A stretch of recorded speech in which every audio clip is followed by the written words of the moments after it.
One of the more avant-garde things we did last year was to divest ourselves of all wireless devices. That was Craig's idea.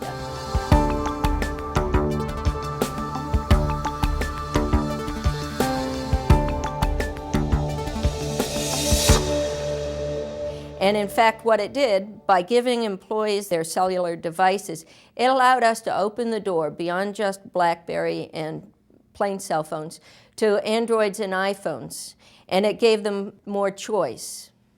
We are opening that policy now to tablets, both iPads and Androids, and it, along with our cloud initiative, lays the groundwork for potentially letting people bring their own devices to work in a secure manner. If we get a secure infrastructure that allows that freedom of choice, we're still communicating and we're still integrating. And that's the most important part, not the kind of device that people use.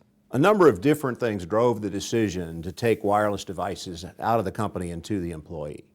It was clear that our people wanted choice in terms of the device that they used. And if we want to facilitate communication, if we want to build a network company, giving them choice, letting them have their preferred device is a way to improve or increase the likelihood of good communication. We were also able to save some money in the process, so that wasn't bad either.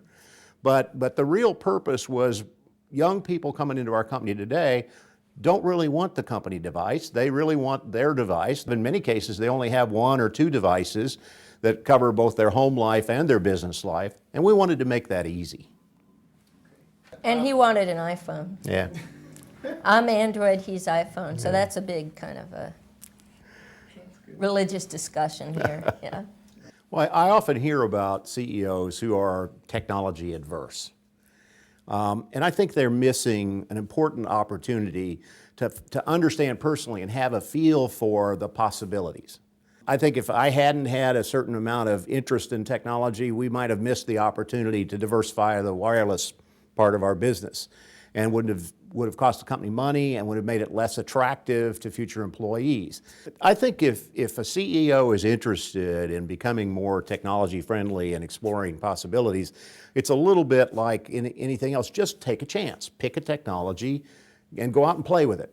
Right? They don't melt down, nobody dies. I mean, it's not as scary as it sometimes seems, and it's not so hard to learn as I think sometimes the technology world has tried to convince us that it is. It's more accessible than it seems. I think cloud computing represents an interesting opportunity for the company, and I think we're on our second pilot. Our second pilot. We did the first pilot, and we looked at Gmail as an alternative to our internal Exchange Mail. We do Exchange cheaper that we could do Gmail. However, there's still potential there when you bring in the other applications, so we're exploring it in a second pilot and looking at software as a service within the cloud. I think from a lot of advantages, the cost point, you can turn it on, turn it off. We have projects that start up and end. So from that angle, we're not saddled with a lot of licenses, but also from a flexibility for the employee point of view. You can access your stuff, whether you're at work, at home, on the project site, and we want to be able to access our stuff and access it securely. Having the cloud, having that ability to work synchronously or asynchronously, having your information, your data available to you when you need it and are able to apply yourself to it, I think increases our leverage as a company in many, many ways, and many-fold, frankly. Thank you very much for joining us, and do what you can to keep yourself and your loved ones safe. Well, thank you all for being with us. I hope that what we've had to say will prove to be valuable. Understandably, I'm proud of what Cora and her team have accomplished for us. I think there's a lot to be said for having the kind of leadership in your CIO that Cora provides us. As all of us always say, let's be safe out there.